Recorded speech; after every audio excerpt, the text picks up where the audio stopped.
Vanessa! Tudo bom, tá? Tudo jóia? Estamos Quanto aqui tempo? hoje. Verdade, né? Existe a mulher Paula, e é sobre essa que nós vamos falar hoje. Existe alguém além de nós, né? A vida é muito mais do que ganhar dinheiro. A vida tem que ter um propósito, ela precisa ter um sentido. O que Maravilhoso. vocês estão fazendo é genial, dando voz a mulheres que podem trazer aqui a experiência delas. É um espaço de mulheres, em que mulheres vêm aqui dizer o que é importante. Dar voz para quem pode fazer diferente. Nós precisamos desses espaços.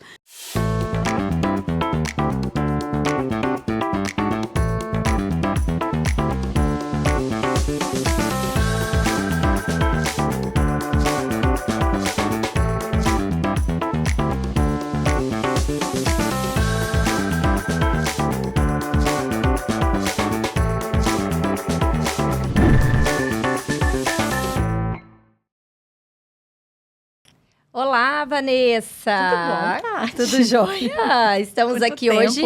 Verdade, né? Estamos aqui para começar mais um Kit Marca, um podcast. E hoje nós vamos receber uma mulher que ocupa um dos espaços mais estratégicos e necessários para o nosso tempo. Promotora de Justiça do Ministério Público de Mato Grosso do Sul, Paula Volpi foi a primeira promotora de justiça da Casa da Mulher Brasileira.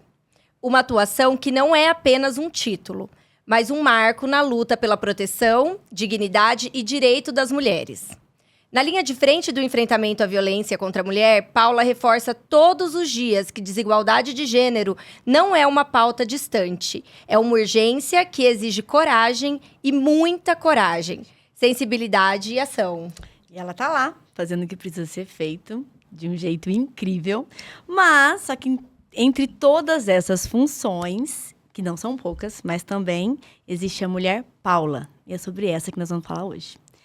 Só que entre todas as funções que você ocupa, nós queremos saber sobre essa Paula forte, mas sensível, essa Paula amiga, essa Paula que acolhe, essa Paula que cuida, essa Paula bailarina, essa Paula que gosta do rock, que curte as viagens. E dentre toda essa sensibilidade, hoje nós queremos conversar com você sobre essa mulher que antecede seu cargo, mas também sobre tudo isso que fica com você a hora que passa o seu cargo. Quando você vai embora do seu dia, que você para assim e pensa, ufa, hoje foi daqueles dias. O que fica? Oi, gente. Primeiro, muito obrigada pelo convite. É uma alegria estar aqui com essas duas mulheres incríveis que eu admiro. Vocês são referência aqui em Campo Grande pra gente, no estado. Então, eu agradeço muito. E, assim, fico feliz com esse convite, porque a gente sempre é chamado para falar de trabalho, e tem muito assunto, né? E ter um espaço, como vocês estão abrindo aqui para as mulheres falarem de outras coisas, porque a gente é tão múltipla, né? Nós temos um universo tão grande para dividir umas com as outras.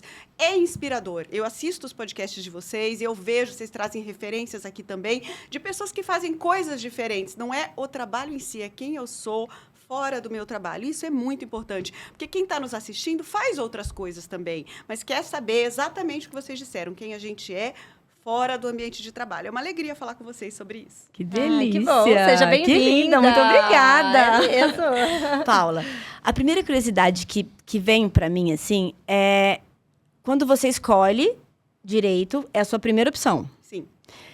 Por que você escolhe? Da onde que vem essa escolha? O que te faz, o que te move a escolher isso? E dentro disso, o que torna a Paula... A gente sabe que a Paula é uma mulher de muitas lutas e batalhas, sempre em busca da verdade.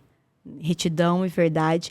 E da onde que vem essa Paula? Vem da família? Vem... O que te faz, assim? Eu acho, vem também, claro, da família, mas eu acho que vem assim, eu estudei a vida inteira em colégios, que eu era muito envolvida com esses movimentos pastorais, porque eu sou cristã, então a gente sempre fazia esse trabalho de pessoas carentes, ajudar pessoas hipossuficientes, isso sempre foi, desde pequena, trazido para mim em casa e nas escolas que eu estudei. Então, você vai entendendo que existe alguém além de nós, né? A vida é muito mais do que ganhar dinheiro, a vida tem que ter um propósito, ela precisa ter um sentido. E eu aprendi isso muito novinha, então eu não consigo olhar para mim e pensar em quanto eu vou ganhar ou quem eu vou ser. Eu gosto muito de pensar no outro. E eu descobri que no direito isso era muito possível, porque o direito ele te oferece assim, um amplo leque de oportunidades. Por isso eu resolvi fazer direito.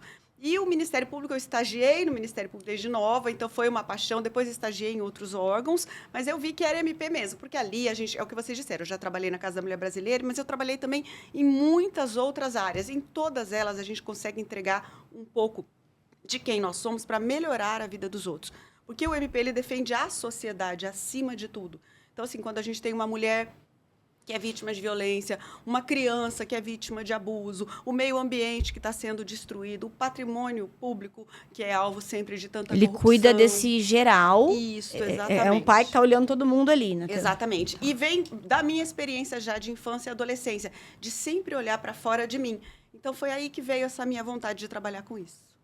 De servir o mundo, né? Exato. Enxergar na justiça uma possibilidade de servir o mundo. Tati, é exatamente o servidor público, né? Que foi agora, Sim, a gente acabou de sim, comemorar. sim. E assim, o pessoal fala, promotor é agente político. Eu não gosto dessa expressão. Eu acho que a gente tem que saber separar as coisas, né? O agente político, ele está lá no poder legislativo, no poder executivo. Até porque troca, muda. Exatamente. E eu sempre digo, nós que vamos para essa área da justiça, tanto os advogados, defensores públicos, Poder Judiciário e Ministério Público, nós somos órgãos independentes e a gente trabalha servindo ao público. É o público que nos define no sentido de o que o público precisa, qual o cuidado, qual a atenção, aonde que a população está mais vulnerável. E é esse olhar que nós precisamos ter. Sair também daquele estereótipo do servidor público que tá lá para bater ponto, que tá lá... E não, aquele Morno, que tá lá morno muitas vezes, né? morno, realmente. E realmente trazer essa questão de, não, o servidor tá ali para servir, para apoiar, principalmente com a justiça, né? Que é algo que a gente vê hoje, uma necessidade tão grande. E a gente percebe também que as pessoas elas vão se desencantando muitas vezes com o que elas fazem. E não dá para perder isso. Porque não é porque o outro não entrega o melhor dele, às vezes ele está num momento difícil, está com depressão, está em algum sofrimento. Eu não costumo olhar o que é pior e me espelhar nisso. Eu prefiro me espelhar no que é melhor. E eu sempre digo isso para minha equipe. Ainda que a gente tenha fama, às vezes, o servidor público de que não atende bem, no nosso metro quadrado, a pessoa tem que ser muito bem atendida. Então, ela tem que entrar ali na promotoria, que geralmente quem nos procura vem desgastado por algum motivo, e ela tem que sair dali melhor. Saber que, pelo menos em algum lugar nessa cidade, ela foi acolhida, ela foi tratada com amor e ela foi escutada. Porque é isso que a gente tenta fazer todos os dias. Ouvir as pessoas, entender o sofrimento e ajudar da melhor forma possível. E você poder fazer isso no seu ambiente de trabalho, gente, muda a vida, sabe? É o que eu disse para vocês no início. Você ter propósito, objetivo. O meu objetivo é poder fazer o melhor para os outros. E assim a vida da gente também melhora, não tenham dúvida disso. Sempre que eu tô com a Paula, tem essa sensação, assim, de guerreira, Sim. sabe? Assim, de gente, vamos desbravar o mundo, essa energia que não acaba, nós vamos lá, vamos vencer, porque tem que ser assim, vamos fazer acontecer. Você sempre foi assim? Era aquela criança que buscava justiça, aquela luta... Sempre. Quando eu era novinho, eu apresentava programa de rádio, gente, na adolescência já. E a gente tinha algumas causas que a gente levantava. Eu sempre fui muito envolvida com a causa animal, por exemplo. Então, assim, eu ajudo a resgatar animal de rua, tenho animais resgatados. Isso me move muito. Porque esses animais são vítimas, muitas vezes, de abandono. Às vezes até já nascem na rua. E totalmente desprotegidos, sem cuidado. Então, essa é uma causa, por exemplo, que já me move desde novinha e com a qual eu me dedico até hoje. Gostaria de poder fazer mais, porque ainda mais depois da pandemia, a gente viu que o número de abandono, ele cresceu demais, né? Tem cada vez mais animais abandonados, o poder público depois não dá conta. Gente, tem coisa da pandemia que reverbera até hoje, que eu nunca parei para pensar. Eu não sabia disso. Eu escuto isso muito dos protetores independentes, que assim, não são ONGs, são pessoas que acolhem dentro de casa. Então, nós temos protetores aqui em Campo Grande com 10, 20, 30 animais dentro de casa. E não dão conta, porque você tem que fazer... É ração, tudo. É cuidado, Geralmente, quem resgata, já resgata, como as minhas, por exemplo, você já resgata com doença, com algum problema de saúde. Então, já é um gasto maior que aquele animal tem. Aliado a isso, ninguém quer ajudar, porque as pessoas pensam assim, eu vou ajudar a criança, eu vou ajudar idoso, eu vou ajudar deficiente, que também são causas muito nobres, né? Claro. E aí, às vezes, os animais ficam esquecidos. Então, por conta disso, como é um olhar que ninguém tem, eu gosto de ter... Quer dizer, algumas pessoas têm, ainda bem, né? Esses protetores. Claro, mas a minoria olha para isso. Então, eu gosto de olhar também para isso. E na promotoria que eu trabalho, eu já olho para essas pessoas vulneráveis, que são as que eu citei aqui, deficientes, pessoas que precisam de algum amparo e alguma proteção. Muito bom. Até uma curiosidade, eu fui funcionária pública, vim do direito também, trabalhei como funcionária pública e servidora pública, eu gosto muito da palavra servidora pública, e eu vejo, assim, como é inspirador dentro, principalmente do Poder Judiciário. Recentemente nós tivemos uma entrevista aqui no nosso podcast sobre liderança. E como hoje são poucas as mulheres que e exercem cargos de liderança, seja no privado, seja no poder público. E quando a gente vê uma mulher, uma promotora que é combativa, que tá ali, que mostra que é dinâmica, movimentando, isso é muito inspirador para todas as mulheres. Porque não é simplesmente passar no concurso público e assumir um cargo, é fazer desse cargo algo maior. E a gente vê muito isso em você, Paula. Ô, Tati, eu sinto que a gente vem de uma origem que é muito machista, sabe? Sim. No sentido de entender que a mulher precisa da proteção, do cuidado e do amparo do homem.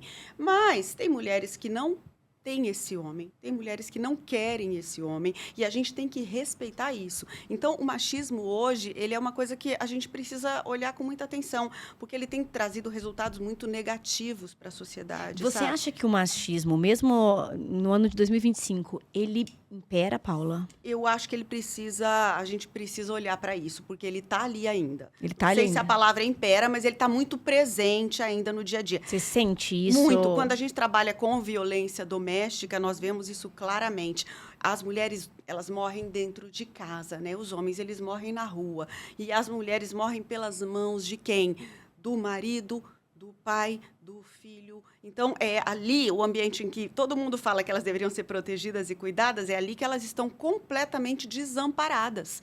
Então, isso é fruto do machismo, que elas não estão morrendo pela mão de outra mulher, pela mão da mãe, entendeu? Sim. Já os homens não. Eles morrem pela mão de outros homens e na rua, no espaço de poder, na disputa de território, ou da droga, ou por conta do álcool. Eles têm outras causas. A mulher não. Ela vai morrer lá dentro de casa, onde ela achou que ela deveria estar amparada e protegida. Então, é por isso que eu digo, é preciso a gente cuidar, porque esses números não melhoram, isso muito me preocupa. Quando a Casa da Mulher foi instaurada aqui em Campo Grande, foi a primeira do país, era porque os nossos números no Mato Grosso do Sul já eram alarmantes. E eles não melhoraram.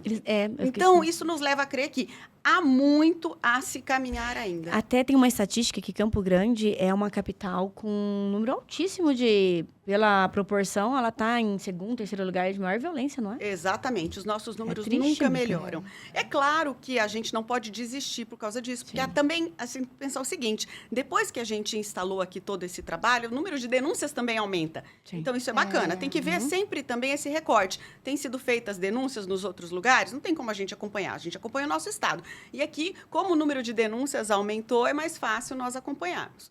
Mas, acima de tudo, no sentido que eu comecei a falar para vocês, o machismo ele está aí e a gente precisa dar as mãos umas para as outras. E você percebe, às vezes, que uma amiga está precisando de amparo, de suporte, entristeceu, não está bem, um olhar mais cuidadoso. Eu sempre digo isso, vamos cuidar das nossas mulheres, porque elas estão precisando disso, das nossas meninas, que às vezes é dentro de casa que a coisa começa. E aí, como ela acostumou, ela cresceu, às vezes, num ambiente de alcoolismo, de abuso verbal.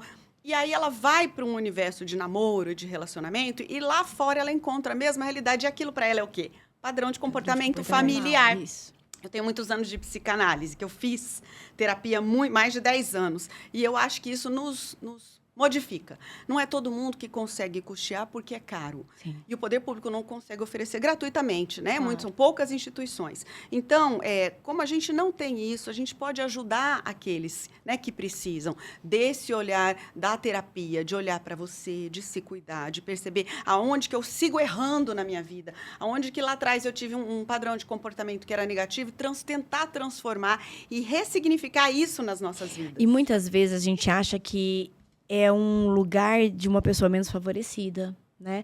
Então, vamos colocar assim, no seu cargo, você já passou, você sente que ainda existe um preconceito com mulheres, mesmo em cargos mais elevados? Existe sim. Não estou nem dizendo dentro do Ministério Público, Sim. existe nas instituições, Isso. como um Sim. todo. Como um todo. Como um todo. Porque a gente percebe pelo que a gente recebe, né? Eu já tive vítima de violência doméstica policial, magistrada, isso aqui no Mato Grosso do Sul. Então, são cargos... A gente já teve delegada assassinada, não aqui, mas em outro estado. Só que eu já tive vítimas assim. Então, você vê, num ambiente de polícia, num ambiente de poder judiciário, em que a gente imagina que a mulher ali ela tem uma arma, ela pode ter uma escolta, ela pode ter uma proteção da instituição dela.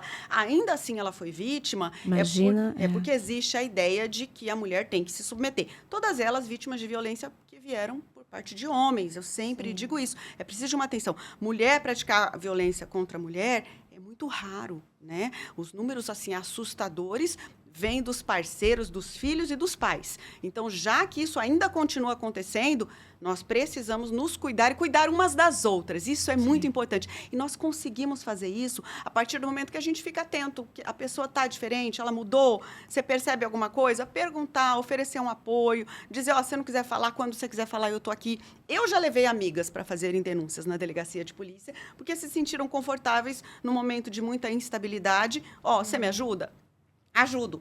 E não levei como promotora, levei como amiga, né? Então, nós todas podemos cuidar umas das outras. É isso que eu digo. É uma rede de proteção que nós precisamos. Uma rede de amparo, de apoio, de amor.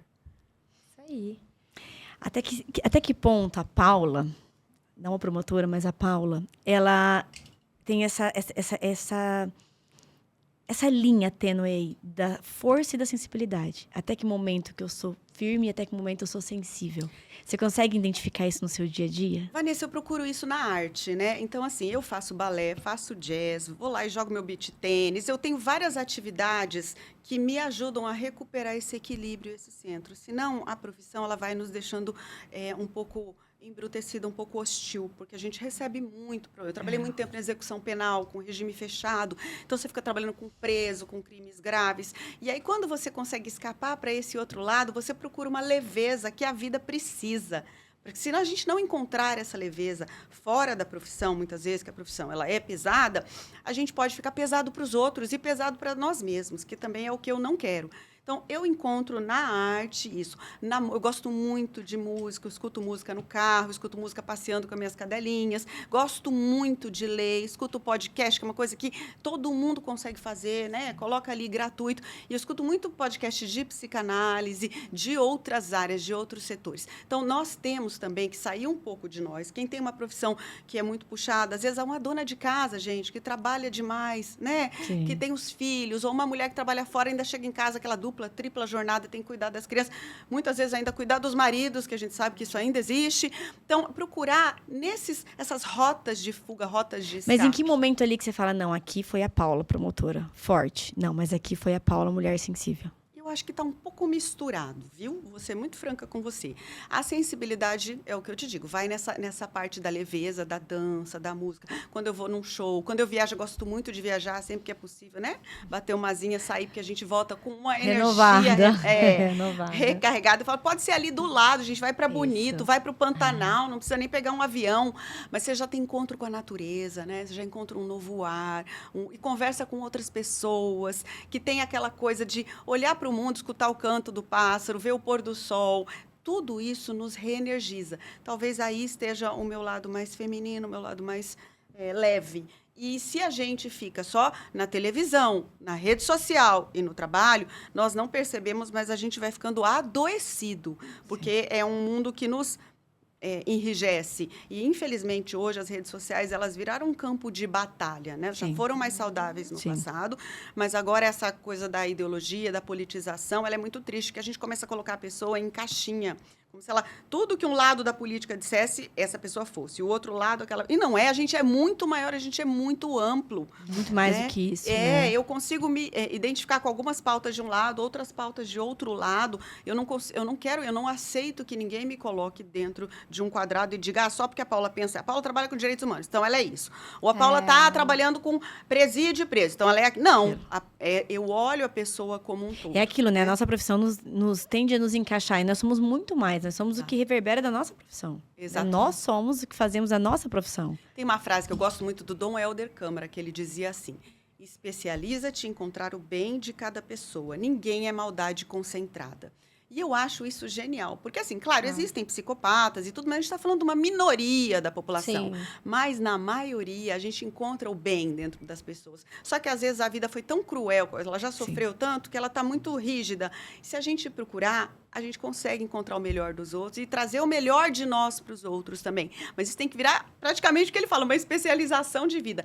Vamos buscar fazer isso, né? Exatamente. E é possível, gente. Até porque a pessoa que chega pra você, eu imagino, Paulo, independente de qual área você esteja atuando, né? Mas sempre quando a pessoa chega ali na promotoria, ela tá vulnerável. Exato. Então, seja um idoso, seja uma mulher agredida, seja uma criança, ela já chega num estágio de muita vulnerabilidade. E assim, como é pra você estar forte para receber essa pessoa e aceitar essa vulnerabilidade, e acolher, e que ela veja em você essa força e essa... Ela precisa confiar em você, essa confiança, né? Eu acho que a espiritualidade nos ajuda muito, né? Independente de qual, eu não digo nem que você tem que seguir uma religião X Uma ou Y. outra. Eu estive no Vietnã ano passado e foi muito interessante, porque lá o pessoal fala, eles são budistas. Não, gente, eles cultuam os antepassados, é uma outra realidade. Mas você percebe uma espiritualidade naquelas pessoas que você não encontra aqui no Brasil. Sabe? Porque eles estão sempre honrando os antepassados. Ainda que sejam pessoas que tenham errado com eles, eles deram só de te dar vida, de trazer você ao mundo, de te cuidar. Porque, um bebê não sobrevive sozinho. Nós precisamos do cuidado de outra pessoa para a gente estar aqui hoje. Então, ainda que não tenha sido o que a gente esperava, alguém nos deu, nos amamentou, nos deu vida, nos limpou, nos cuidou para que a gente conseguisse sobreviver. Então, lá no Vietnã, eu trouxe isso muito forte para mim, sabe? Respeitar e honrar o nosso passado. Então, eu sinto que a espiritualidade, que é isso, você crer em algo além de você, em algo maior, ela é necessária. E é possível a gente sempre procurar esse lado para, quando faltar em nós, a gente encontrar num lugar maior tudo isso. Independente daquilo que você acredita, ter uma crença, isso eu acho fundamental. E sempre que eu trago essa palavra para as pessoas que estão comigo, eu percebo que isso amplia o olhar, amplia o horizonte das pessoas. Eu fiz alguns cursos fora, fiz na Colômbia, Estrasburgo, Luxemburgo, Roma, fiz vários na Itália, inclusive. Então, esses cursos me fizeram ver também que lá fora as pessoas estão no mesmo caminho, gente. Está todo mundo procurando uma alternativa, não é só o Brasil. Sabe? Na Colômbia, por exemplo, tinha muita realidade do narcotráfico, né? Sim. Então, eu subi em algumas favelas que foram pacificadas em Medellín. E é bonito ver o Estado conseguiu subir lá e cuidar dessas pessoas. Então, eu fui em favelas pacificadas já, em que lá tem aula de piano, lá tem aula de... Eu faço piano também. Ai, você vai gente, ela não para. Eu falei pra você, por ela é isso que me chamou a múltipla. atenção. E assim, aquelas crianças muito vulneráveis, muito humildes, tendo aula na periferia, na comunidade. Eu fui numa em que tem uma escada rolante gigantesca que vai até lá em cima. Então, a mulher, ela trabalha fora o dia inteiro. Quando ela chega, ela sobe numa escada rolante. Que lindo de ver, né? É lindo, porque você vai procurar fora. Sim. A gente vai para fora exatamente para isso. Trazer boas práticas, o que funcionou em outros lugares, entendeu? Sim. Porque a gente pode depois conversar com o poder público, trazer alternativas. Tem como melhorar, a gente pode melhorar. Claro que precisa de investimento, da consciência, de que é preciso um olhar diferenciado para essas pessoas. E eu busco isso sempre, fora de mim, porque não adianta achar que a gente é autocentrado. Ninguém é o centro do universo. Fora da gente, a gente encontra boas alternativas. Ter humildade para aprender com isso, eu acho essencial. Quando você fala sobre esses cursos, essas práticas, tudo isso, elenca para mim duas coisas. Uma, que avanço que você vê, que você fala, uau, gente, olha que demais, isso aqui valeu a pena. Isso aqui eu fui, vi como era uma realidade e hoje eu vejo de outra forma como aconteceu. E algo que ainda te inquieta, que te dói, que você luta por essa mudança. Eu percebo que os deficientes, por exemplo, eles ainda estão muito invisíveis, né? Porque as deficiências, a gente pensa que é só a pessoa que está ali na cadeira de roda. E hoje, elas são inúmeras, né? Então, as crianças, por exemplo, que têm TEA, o autismo, nível 2 e nível 3, que precisam de mais suporte. Sim. Criança não verbal, isso tem aumentado bastante progressivamente. Então, eu recebo os pais e as mães, e tem mães que lutam, pais que lutam e vão atrás de seus filhos. Mas tem pai que ainda fica com vergonha, ainda não quer contar para a sociedade. Tem pai que não quer colocar na escola, sabe? Tem escola que não quer receber. Eu tive que fazer ano passado e esse ano campanha que não pode recusar matrícula em escola privada para criança com deficiência. Em escola privada? Campanha porque a gente teve que denunciar diretor de escola que recusou matrícula, falando que não tinha estrutura para receber. Então, assim... A escola, ela tem uma lei, ela é obrigada a receber. Sim, há muitos anos é obrigado a receber. E mesmo diante dessa lei, alguns diretores não... Sim. Agora tem diminuído depois das nossas campanhas, e porque a gente instaura inquérito policial para apurar isso. Não pode. Você tem que oferecer condições para que essas pessoas sejam incluídas na sociedade, possam estudar. E como está aumentando, não adianta negar. Está batendo na porta. Então, isso é uma grande angústia, uma grande inquietação minha, sabe, Vanessa? E a gente tem que pensar assim, a pessoa está lá na fila de prioridade legal. E aí eu olho para ela, eu vejo que ela não está com a barriga grande, não é grávida, não é idosa, eu já começo a olhar feio, já olhar torto. Existem deficiências ocultas, como a fibromialgia, por exemplo, que nós não sabemos, sabe? Então, às vezes, a pessoa é um paciente renal crônico, sabe? Faz quimioterapia. Então, não é porque eu olho para você e não enxergo que você tem uma questão que você não tem uma questão. Então, aprender a julgar menos e acolher mais, sabe? E falta um pouco isso na nossa sociedade. E, assim, exemplos de práticas positivas, nós temos muito. A gente tem lugares, por exemplo, no Brasil, que vão conseguindo reduzir a fome e a miséria, né? Mas são pontos específicos. E aí a gente precisa aderir a programas de redução de fome. É que você pensa que em Campo Grande não tem? Gente, nas nossas favelas, que as pessoas fazem questão de achar que aqui não tem. E tem muito, né? Essas pessoas que estão na rua, em situação de rua, passando fome, temos que cuidar desses. Nova York, por exemplo. Nova York, no passado, era um lugar onde estava todo mundo naquele caos lá. Depois eles fizeram um programa para melhorar a qualidade de vida das pessoas, principalmente na região central, e Nova York virou um lugar seguro, sabe? Então, houve um programa de segurança que foi trazido pelo prefeito junto com a polícia e conseguiram melhorar a cidade. Que a gente olha Nova York hoje e acha que ela nasceu linda e bela. E não, ela já foi um lugar muito perigoso e de muita insegurança. Então, há necessidade de políticas públicas bem feitas e, ao mesmo tempo, que a população consiga entender a necessidade dessas políticas públicas, né? Não é sair matando e segregando. Se há necessidade, sim, de segregar, mas o Brasil nem pena de morte tem. Então, qual é o olhar que nós precisamos ter? Se a pessoa está ali, muitas vezes, a pessoa em situação de rua, ela está ali ou é porque ela tem um transtorno, uma deficiência psiquiátrica, a gente acompanha muito de perto, e a família desiste que a pessoa é agressiva, é violenta, o esquizofrênico, muitas vezes, ele agride o familiar, ele tem esquizofrênico que mata o familiar se está sem tratamento. Então, o familiar acaba conseguindo uma medida de proteção para ficar longe dele. Temos que olhar para essas pessoas, né? E não achar que está ali na rua porque é vagabundo, porque é bandido. No meio dessas pessoas, a gente tem mulheres que foram abandonadas com seus filhos e não conseguem, foram vítimas de violência, não conseguiram sustentar a casa, pessoas com problemas mentais, com problemas físicos. Eu tive um caso bem recente de uma pessoa com transtorno mental que matou uma pessoa na rua com transtorno físico. Ambas pessoas em situação de rua. Que não tinham mais amparo. Às vezes a mãe morre e a pessoa fica sem ninguém. Isso é uma grande preocupação das mães de crianças autistas, nível 2 e 3 de suporte. Porque os homens, muitas vezes, isso é cruel de dizer, eles vão embora, eles abandonam, tá? É uma estatística. É uma estatística. Então, assim, já que essas pessoas não têm ninguém por elas, nós temos que olhar por elas e parar com o nosso preconceito. De achar que tem que estar lá, tá lá porque quer. E se está lá porque é dependente de álcool, porque é dependente de droga e a vida levou àquele lugar, temos que cuidar também. Essas pessoas não vão desaparecer, gente. Não cabe a nós achar que tem que fazer uma São quantos anos limpeza. de Ministério Público, Paula? 22 anos de Ministério Público, já Você ainda bastante chora? tempo. Ainda me emociono bastante, ainda me seguro para não chorar na frente de algumas situações, que é bastante difícil. Você vê que a pobreza, ela leva as pessoas ao absurdo, ao desespero, sabe? A prostituição, por exemplo. Tem muita gente que acha que a mulher está na rua por causa disso. E não é. Muitas vezes ela está na rua porque ela não teve outra alternativa. Tentou emprego, viu o filho passar fome. A gente vê essas realidades.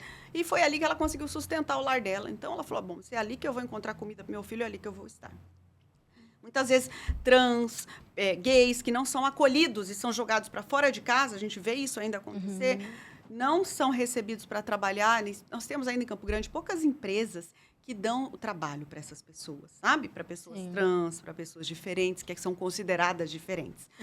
E todos nós somos diferentes, eu não sou igual a você, ninguém é igual a ninguém. Mas a sociedade coloca todo mundo em caixinha, é o que eu disse. Então, assim, nós podemos cuidar, podemos ter esse olhar amoroso, que eu tento ter como ser humano, muito além da minha profissão, né? E eu acho que todos nós precisamos acordar. Você viu algum amigo seu, eu sempre digo isso, com um olhar preconceituoso, com uma fala homofóbica, gordofóbica, etarista, que diminui o outro por causa de quem ele é, não aceitar, não normalizar mais Não isso. normalizar, eu acho que essa é a palavra, né? Exatamente. Não normalizar, é assim mesmo, é normal.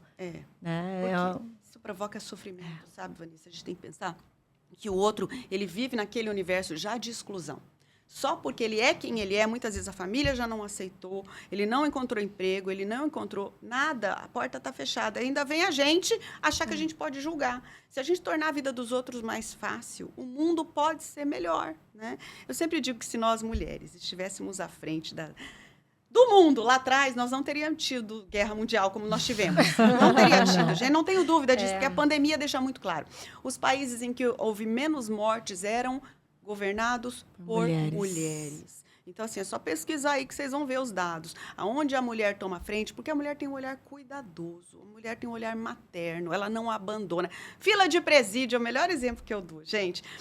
Antes de passar no MP, eu fazia defesa de preso também concursada, eu era da GPEM.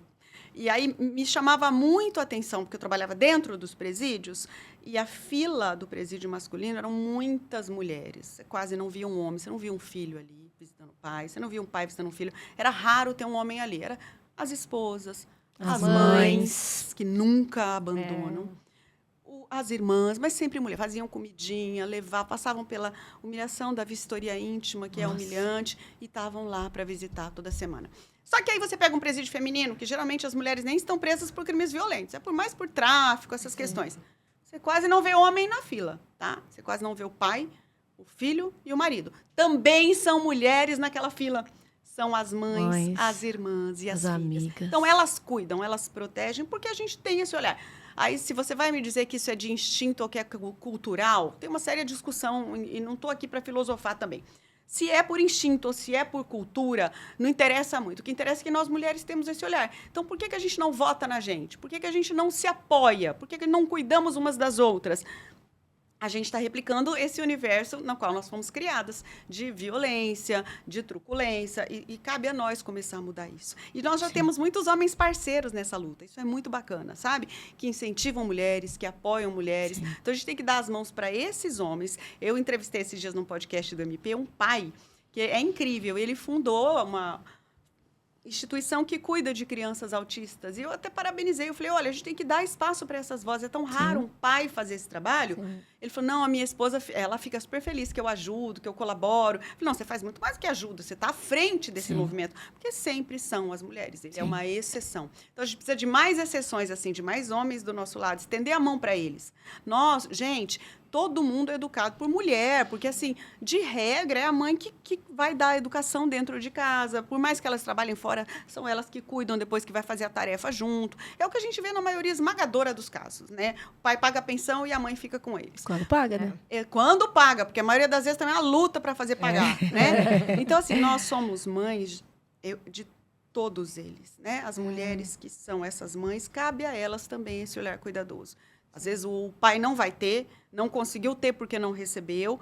Então, a gente tem que começar a cuidar. E escolher bem, né? Com quem vai casar, escolher bem, porque depois vai ser a referência paterna. É engraçado, você está falando sobre mulheres, e é uma coisa que a gente fala muito aqui, eu e a Tati, nas nossas conversas. Eu optei por trabalhar só com mulher. E quando eu optei por isso, claro que eu atendo homens, né? Sempre falo, não posto, não tem bastidor de homem, não tem foto no Instagram. É verdade. Atendo. Tem sempre um marido, tem sempre clientes antigos, né? Tem os meus clientes antigos de quando eu fazia mais ensaios masculinos. Mas eu optei por trabalhar com mulheres pela beleza delas. Pela beleza de uma forma geral. É fácil olhar ali para as minhas redes sociais e falar assim, nossa, que mulher bonita, né? Mas você não imagina o quanto ela é bonita por dentro. O quanto ela luta, o quanto ela faz, o quanto ela corre. E uma das coisas que me motivou, unindo ao trabalho com as mulheres, foi a marca pessoal dessas mulheres. Porque quando uma mulher se levanta, ela levanta uma casa inteira. Exatamente. Né? E eu sempre brinco com elas, eu falo, gente, não é que eu não atendo homens porque eles são mais difíceis. Ao contrário, homem é muito fácil. Homem, ele se posiciona, ele tem muita certeza daquilo que ele é, ele não tem medo, ele não tem vergonha quando ele decide se posicionar nas redes sociais, no mercado de trabalho. A sociedade já espera isso dele, não é, Vanessa? A sociedade já espera ele se julga muito menos do que elas, eles têm muito mais tempo também, né? Mas eu optei por quê? Porque eu acho lindo ver uma mulher sair de um ponto A e chegar no ponto B, que seja, no ponto C, até no ponto Z. Exatamente. Eu acho lindo ver isso. Eu li a biografia da Melinda Gates, na época ela ainda era casada, né, com Bill Gates. E ela conta lá que ela que fazia tudo também, Bill Gates, né, gente? Sim. Aí um dia ela falou, você tá certo não, você vai levar seus filhos na escola. Ele falou, como? Ela falou, não, você é pai, você vai levar seus filhos na escola. Todo dia de manhã ele saía com o motorista e carregava os filhos para a escola. E foi segundo ela, assim, mudou a vida deles, ela conta isso, gente. Porque era um tempo de qualidade que ele tinha no carro, conversando com os filhos. E ela disse que isso mudou a vida da escola. Depois disseram para ela que as outras mães diziam, peraí, se o Bill Gates leva pra escola, você vai levar seu filho na escola também. E os pais começaram a se mexer, as mães começaram a cobrar. Então, às vezes, uma mulher com um exemplo, ela arrasta uma multidão. Ela arrasta uma multidão, eu tenho certeza disso. E cabe a nós também, porque às vezes não é que o pai, gente, ele é omisso, é negligente. Às vezes o pai não está com o olhar aberto, ampliado. Sim, ele não tem essa sensibilidade. Que nós temos. E como nós temos, a gente já vai lá e toma frente. Eu sou muito de tomar frente das pessoas. Nós temos que saber recuar um pouco e falar, ó, presença paterna é importante. Você está omisso no cuidar do seu filho. Vamos melhorar isso? Porque tem homens dispostos a melhorar isso, né? Falta que, muitas vezes, teria ele que ver? Teria, gente. Eu não estou absolvendo o homem de enxergar. Mas ele foi criado assim, a sociedade é assim. Então, se a gente está enxergando que tem modelos e tem referências para mudar isso, vamos tentar fazer isso. E que as referências que sejam eles também se posicionem para mudar isso também dentro da classe deles. Sem dúvida. O homem que abriu o olhar, ele precisa dizer para outro homem, ó, você está errando aí nisso, não vou tolerar. Eu tenho um amigo que ele disse que ele estava num grupo de homens e começaram a colocar fotos de mulheres, né? Que a gente sabe que homem às vezes faz isso, inadequadas e tudo. Ele disse que fez um textão, falou que ele não ia tolerar aquilo. E achei bonito que ele usou um argumento, eu tenho filha, eu sou casado. Eu falei, não, isso é um desrespeito às mulheres, vocês vão repensar o que vocês estão fazendo, e saiu do grupo. Muito bem. E aí ele disse que depois encontrou um outro amigo, falou para ele, cara, me inspirei em você e saí do grupo também. Então, esses homens, eles podem também ser referência. Mas se ele nunca tivesse feito isso, todo mundo ia ficar e tá tudo bem, porque começa a normalizar, a gente volta pra normalização. Já era normalizado. Todo mundo faz, né? Geralmente a pornografia, que foi tão normalizada, hoje a gente já tem um outro olhar para isso, né? Essa questão da pedofilia, infelizmente, que isso nos assusta muito e ela ainda existe, gente. A gente fala menos. Porque a ideia é não ficar incentivando. Exatamente. Claro. Dar ideias, né? Exatamente. Mas existe. E como existe, cabe a nós essa atenção e esse cuidado. Mãe que está com o filho na escola, dá uma olhadinha no WhatsApp deles, porque às vezes tem coisas ali que o seu filho está recebendo, não tem idade para isso, ele não tem maturidade para isso. Então, tem sempre que ficar atento. E isso é o nosso lado mulher, de cuidar, de proteger, independente da profissão, sabe? Independente do que você faça na sua vida, você sempre tem que estar atento a quem está ao seu redor. Até porque é assim que os outros cuidam de nós também. Se a gente é cuidado, não é? A gente cuida de volta. E você falando agora, me lembrei de uma história, Paula. Eu fui funcionária pública também, fui servidora pública por quase 20 anos também. E eu me lembro de uma situação onde, num caso de pedofilia, eu e uma outra professora identificamos. A gente tinha ambas irmãs. Eu tinha uma irmã e ela tinha outra irmã. Identificamos que tinha um abusador e, infelizmente, era o pai. Das duas. Das duas.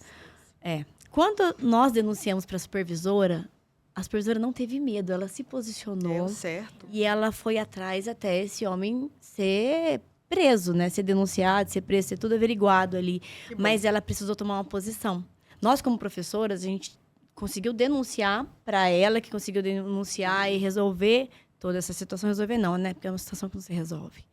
Mas consegui atrás de... Mas uma mulher se posicionou. Exatamente. Ela bateu no peito e falou, não, eu vou lá, eu vou resolver isso outras, aí. Inspira outras, né? Salvou 2 vidas, porque vai saber o que podia acontecer com essas meninas, gente. Mas ela se colocou numa posição, porque a gente sabe que até esse homem ser preso, ele estava solto e quantas coisas aconteceram, ele teve ameaça, teve ela tudo correu aquilo. Muito risco. Ela correu muito risco. Você vê isso muito frequentemente. Não, Vanessa, eu vejo muitas colegas, eu vejo muitas pessoas, eu recebo muitos casos de pessoas que não tiveram medo, foram lá e se posicionaram, ou infelizmente não, Vanessa. Eu vejo poucos casos e vejo pessoas que preferem o silêncio. De quando eu entrei na instituição para hoje, eu vi que aumentou, sabe? Eu posso dizer assim, as mulheres já tiveram muito mais medo. Hoje elas já denunciam mais, já saem mais de casa, já protegem mais umas às outras. E precisa melhorar. Sim. Então, eu sinto que a gente está escalando num caminho de evolução. Mas como os números ainda são muito alarmantes, ainda tem muita denúncia, ainda tem muito medo. Tem gente que tem preconceito, sabe? Sim. De parecer que o lar não deu certo, aquela coisa de... Então, ainda existe um pouco disso.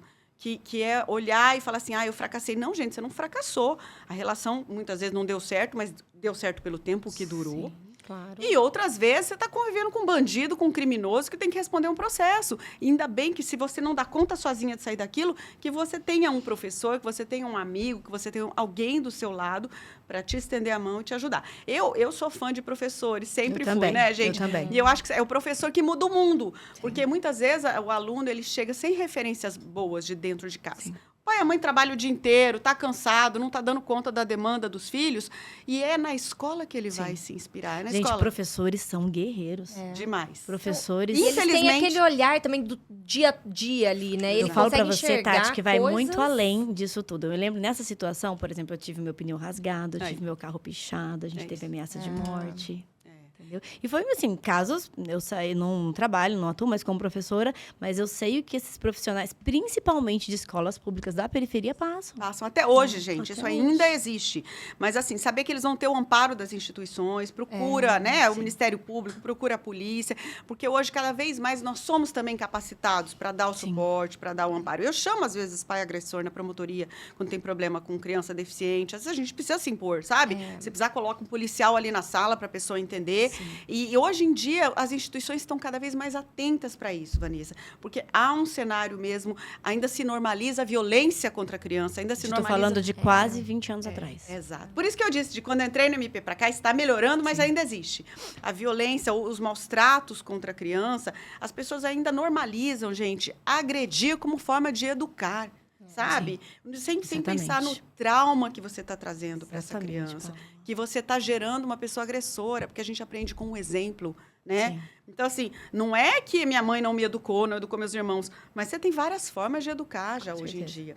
E aí ele chega dentro da escola, que é um ambiente em que ele tem que ser protegido. Se o professor não tiver coragem, ficamos como, né? Sim. Então, sempre digo, professor, para mim, é referência. Meus professores me ensinaram muito. E ainda bem que, apesar de ser uma profissão ainda tão desvalorizada no Brasil... Mas muito desvalorizada. Não é? A gente sabe que não paga bem, não tem o reconhecimento que deveria ter. Ainda assim, nós temos muita gente Tem até uma frase que eu gosto muito, que se o professor recebesse um salário de um deputado e o reconhecimento de um jogador de futebol, a gente não tava como a gente tá. E várias profissões eu acho que são assim, viu, gente? Até o gari que tá na rua limpando o nosso lixo e as pessoas não valorizam, gente.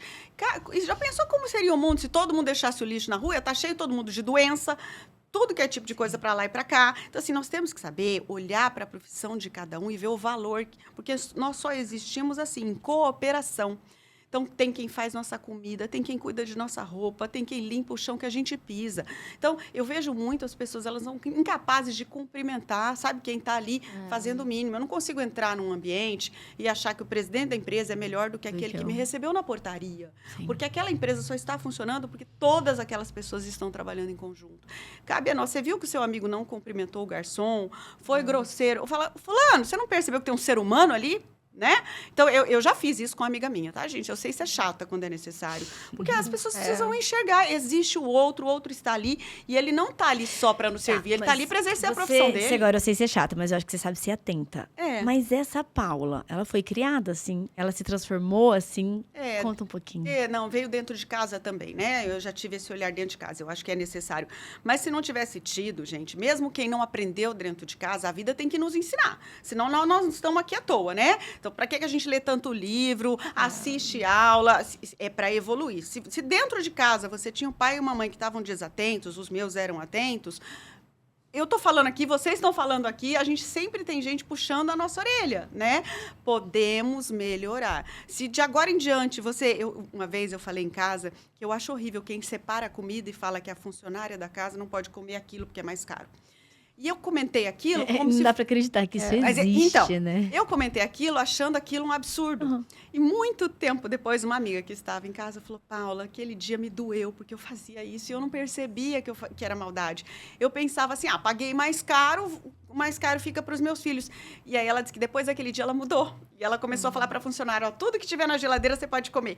E, gente, ela é uma pessoa boa, essa minha amiga. Ela é uma pessoa boa, só que foi criada assim, achava isso normal, sabe? Então, se a gente não falar, se a gente vê uma coisa errada, não vou me indispor. A gente sempre pensa, quero agradar todo mundo.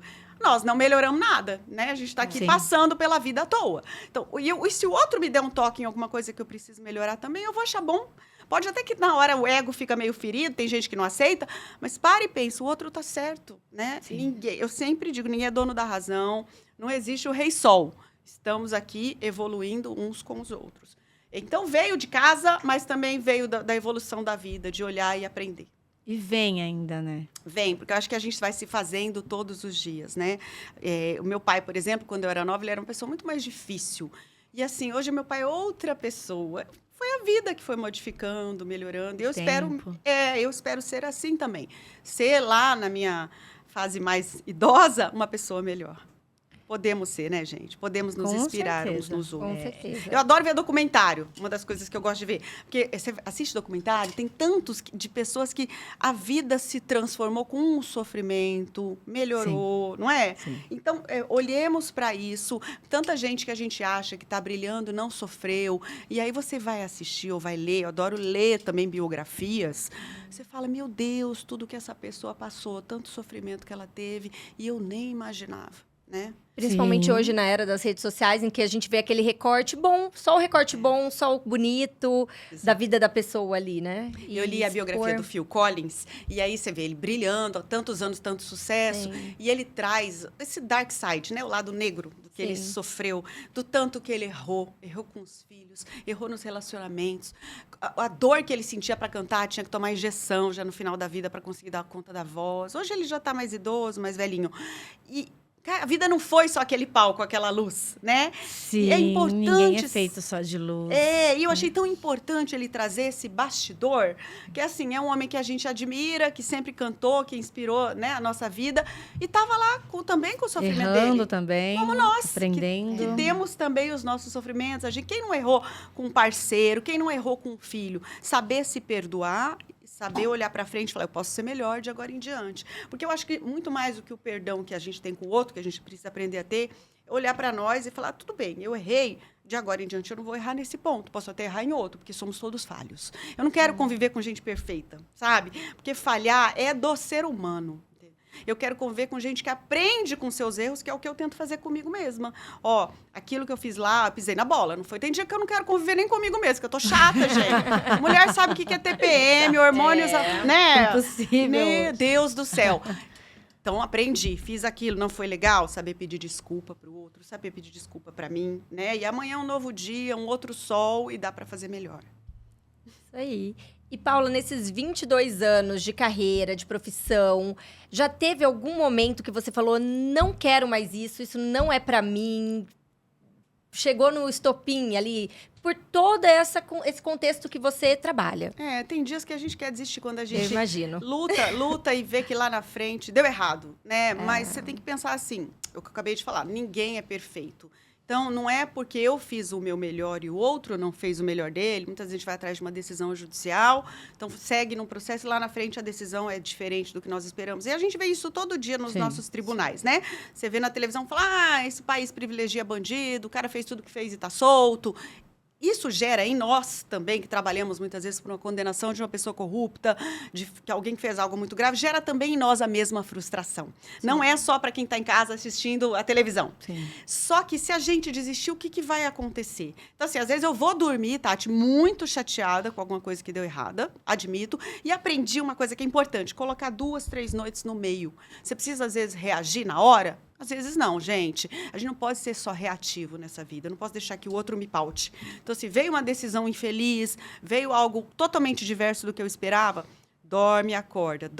Deixa o dia sabe? Que a gente consegue, às vezes, depois... Não, vou achar um caminho e vou ser que nem a água que contorna a pedra, sabe? Não deu por aqui, eu vou tentar de outra forma, porque dá para, de alguma forma, ajudar. Eu aprendi a fazer isso quando vem a decepção e a desilusão. Isso a gente tem que fazer não só no trabalho.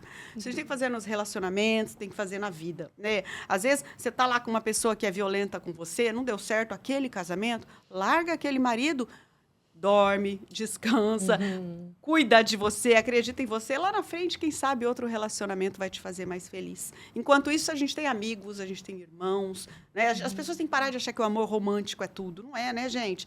Você pode amar de tantas formas. Amar pai, mãe, irmãos, amigos, bichinho de estimação, amar o seu trabalho. O amor, ele é um... né? E foi construído nessa mentalidade Disney pra gente. A realidade é que você encontrou amor e foram felizes para sempre. Felizes para sempre porque a história terminou ali. Porque se você fosse seguir na história, não tem o felizes para sempre. Parou 50 anos aí. Exatamente. Eu vejo às vezes, gente, aquelas declarações de amor. Ai, depois de tudo, tantos perrengues, tanto sofrimento, tudo que a gente enfrentou. Eu falo, gente, mas isso é uma história feliz mesmo, né? Então, assim, não é para ser tão sofrido, não é para ser tão ruim. É para você superar os obstáculos, mas se amparando, se apoiando. Se tiver violência, se tiver agressão, se tiver desrespeito, acende a lanterna, vai embora. E como você vê, assim, qual o momento que você acha que a mulher rompe esse silêncio? De falar, não, vou até aqui, eu preciso mudar, eu preciso tomar uma atitude. Você que trabalha muito com isso. Tem mulheres que no casamento até estão aprendendo, mas às vezes não conseguem ir no trabalho, sabe? Ela tá num ciclo ali de assédio moral. Eu percebo muito isso, assédio moral, sabe? O homem que insinua, que dá uma cantada, que, sabe, não respeita o corpo dela, não respeita... E aí, essa mulher, muitas vezes, ela tem medo. Ela tem medo de perder o emprego.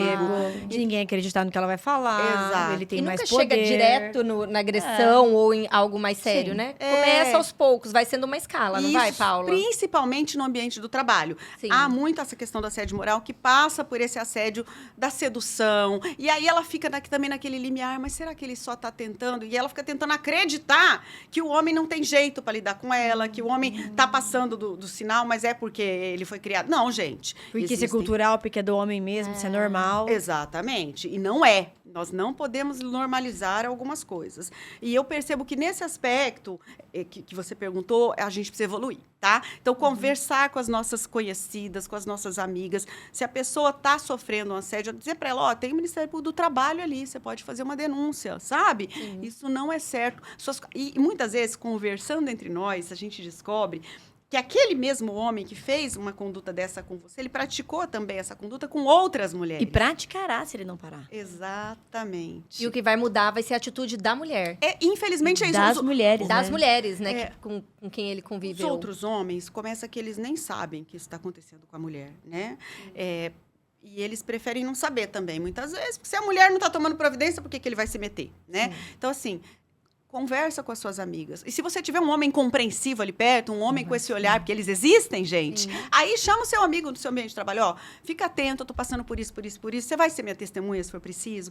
Porque muitas vezes, gente, isso acontece a portas fechadas, mas eu já vi acontecer no ambiente de trabalho, então que a gente tem que saber ser parceiro uns dos outros, sabe? Não, eu vou ser sua testemunha, sim, eu tô ali para te apoiar. Esses movimentos em que as mulheres trazem, depois vem várias outras mulheres para contar que aconteceu também, todas estavam com medo. Faltou uma corajosa para romper. Para romper o ciclo dos silêncios. A violência, ela passa por um ciclo de silêncio. E por quê? Porque a gente acha que é só conosco. E geralmente não é. O que eu mais vejo é, quando uma fala, outras começam a falar também, sabe? Só que isso não é muito dito por aí. Então, a gente tem que começar a dizer, né? Ó, se você passou por uma situação, fulano, você percebeu que a sua amiga passou, você já passou, diz para ela, vamos denunciar junto, né? Vamos tomar providência? Porque geralmente quem faz a portas fechadas começa a fazer também na frente dos outros. Nós vemos muito isso. Essa violência moral, ela começa antes da física, também nos relacionamentos afetivos. Sim, sempre a violência psicológica vem primeiro. Antes da física. Sempre, o desrespeito começa ali. Porque ninguém começa a se apaixonar ou se envolver com um homem que já é agressor. Exato, que já começa te batendo.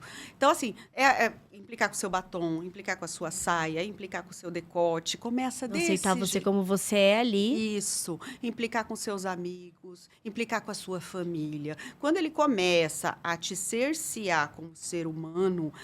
Gente, tá errado, já começou ali. Você fala, não, tudo bem, você não gostou da minha saia, mas eu vou usar. Eu gostei, eu comprei, eu acho que a minha perna tá... Eu não tô aqui seduzindo outros homens. Então, não aceitar esses limites desde o começo, porque eles não podem ser normalizados. E aí você percebe que vai crescendo, isso vai crescendo. Porque aí a mulher acha que é pouco. Não custa. Ele me ama. Exatamente. Isso é amor, isso é cuidado. Isso. E aí ela vai se modificando e vai deixando de ser a mulher porque ele se interessou lá no começo. Que ela era uma mulher viva, cheia de luz, que chamava atenção. E ela vai se fechando, né? E ficando cada vez mais afastada dos amigos e da família. E aí este homem vai dominando. E às vezes isso passa por anos, Paula? Tem gente que morre na mão desses parceiros, né? A violência doméstica, o feminicídio, que infelizmente ainda é muito muito comum, ele começa sempre... E as pessoas que vão depor, os familiares contam. Ela foi entristecendo, ela foi deixando de nos frequentar. Os amigos falam, né? Ela deprimiu. Então, é muito... Assim, eu nunca peguei um que eu me recorde aqui que o cara tenha tido a primeira briga e matado a mulher. Não é assim, gente. Então, assim, não ficar nesse ambiente. Eu não estou culpando as mulheres. Elas são vítimas, quero deixar muito claro isso. Mas a pessoa vai cedendo, achando que ele vai melhorar, né? Porque se fala que a mulher é virtuosa, constrói o lar, aquele discurso muito bonito na teoria. Na prática, gera violência, agressão e morte. Sim. Então, não basta só a mulher ser virtuosa. O homem precisa ter virtude também. O homem precisa respeitá-la também. Ela tem que dizer, ó, esse é o meu limite. A partir daqui, você não avança, senão você vai me perder. Sim. E no começo, né? Nos Mas primeiros ela indícios. ter essa clareza. Essa clareza, ela, na teoria, ela não existe ali até então. Na maioria dos Em casos. que momento que essa mulher tem clareza?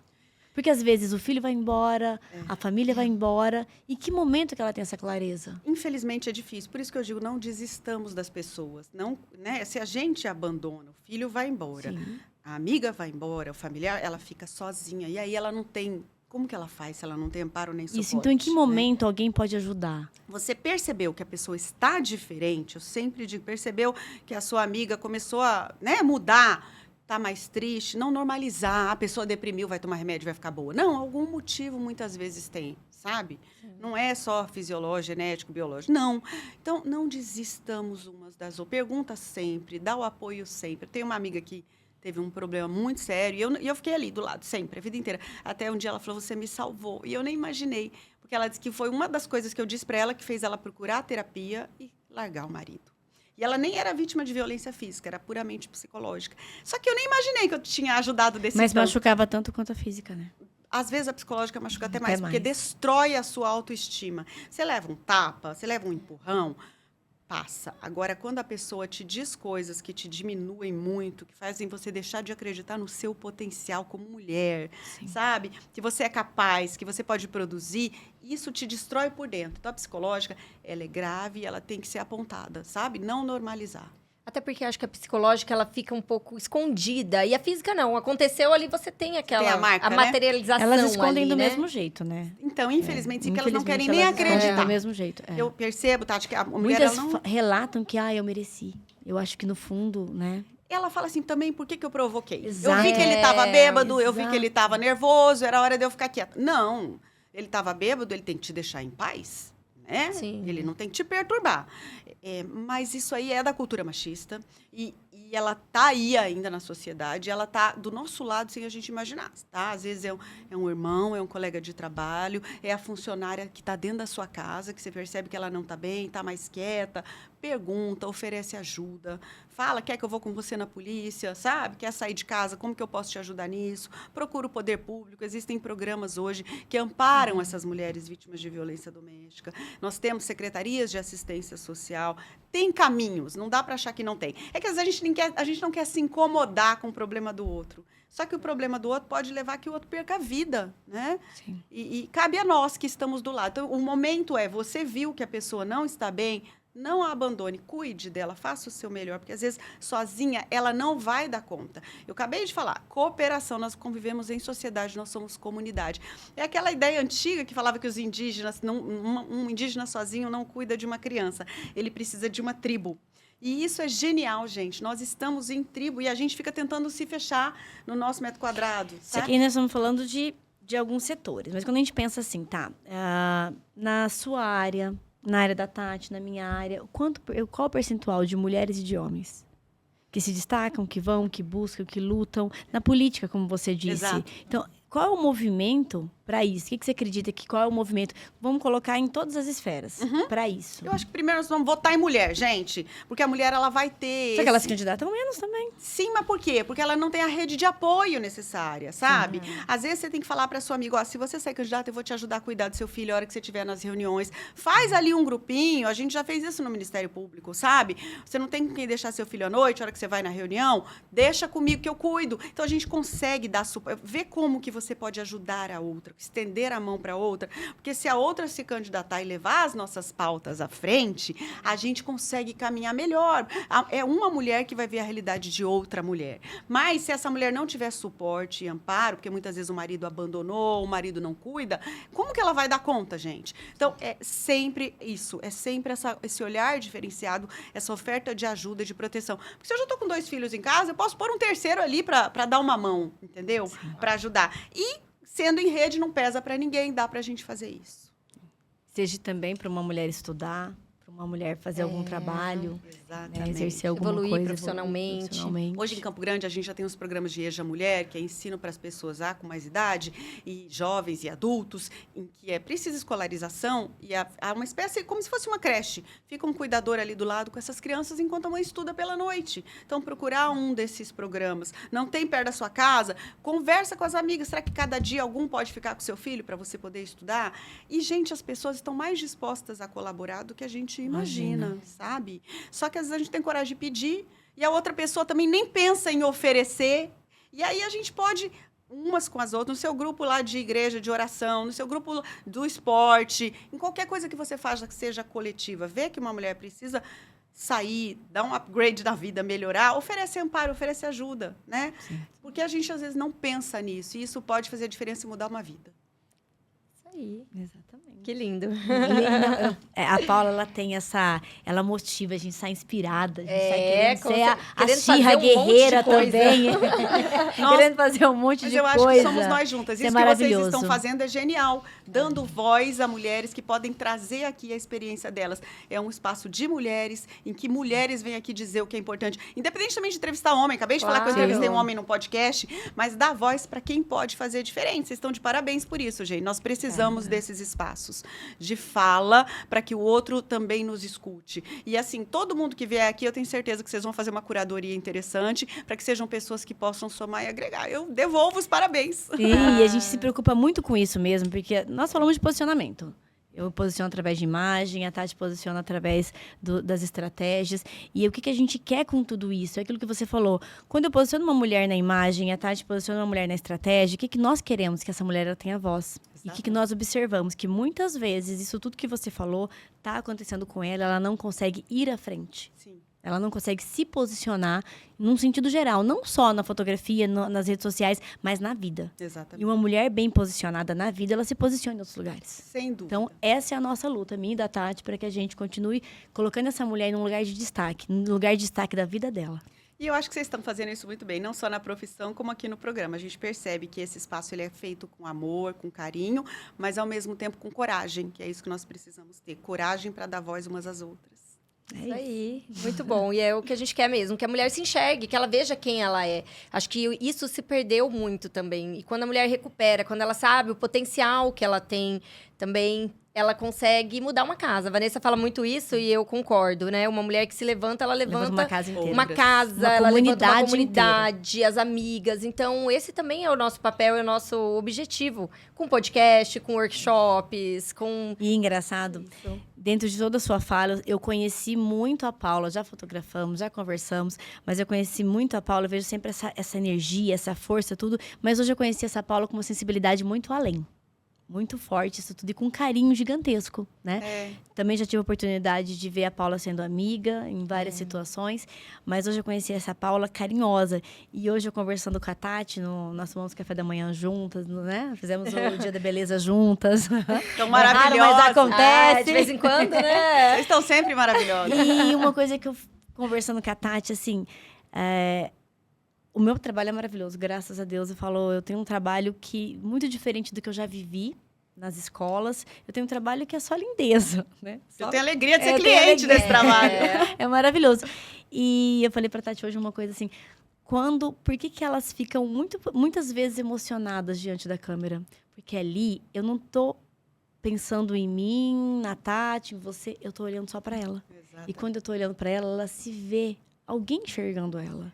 Vanessa, você olha de verdade, você olha além da superfície. Quando eu fotografei contigo, eu percebi isso. E é isso que falta, olhar para as pessoas muito além do verniz, sabe? Porque, assim, a gente, às vezes, tem até uma armadura, sabe? E eu falo assim, que quanto maior a armadura, mais frágil o ser que está ali dentro. Isso é importante. Que bom que vocês conseguem ter esse olhar. É isso. Obrigada. Sou eu que agradeço, gente. E nós temos uma pergunta que nós fazemos sempre para Exatamente. finalizar a nossa conversa, nosso bate-papo. Quando uma esquece, a outra lembra. A outra lembra, exatamente. Que é o que te marca. Então, assim, Paula, o que marca a Paula? E o que... Nos dois sentidos. Nos dois sentidos. O que te marca enquanto Paula...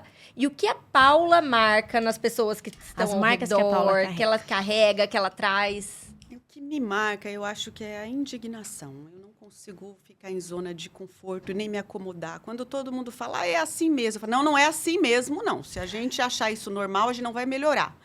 Isso me marca. E não tem como mudar mais. A gente já viveu o suficiente para saber que eu vou estar sempre um pouco incomodada, um pouco desconfortável. Eu não consigo ficar sossegada quando eu vejo algo errado. Isso me marca. E que vai ser assim, não escolhi, nasci assim, né? E eu acho que o que marca nos outros, talvez seja esse meu jeito, assim, mais acelerado, vamos para frente. E que bom, porque tem gente que me equilibra do outro lado, tem gente que traz a calmaria necessária, eu consigo acolher. Então, o que talvez marque também nos outros de mim é isso. Ela vai à frente e o meu irmão costumava dizer assim, se a Paula disser que vai bater a cabeça na parede, você coloca uma almofada que ela vai bater. Então, assim, eu sou um pouco arrojada. Que bom que tem gente que coloca almofada para eu ajudar a não quebrar meu crânio, né? Mas parecem coisas negativas, mas se você olhar no fundo, gente, não é. Porque o mundo tá do jeito que tá muito ruim, tá? Tem gente morrendo, tem guerra, tem fome. Então, nós precisamos dessa iniciativa, desse impulso, dessa coragem de mudar. Coragem. Isso aí, que ótimo. Paula, muito obrigada pelo bate-papo, pela sua disponibilidade em vir aqui, contar um pouco da sua história, um pouco do seu trabalho, um pouco da Paula, pela Paula mesmo, Exatamente. né? Foi ótimo. Sou eu que agradeço, gente. Foi um prazer conversar com vocês.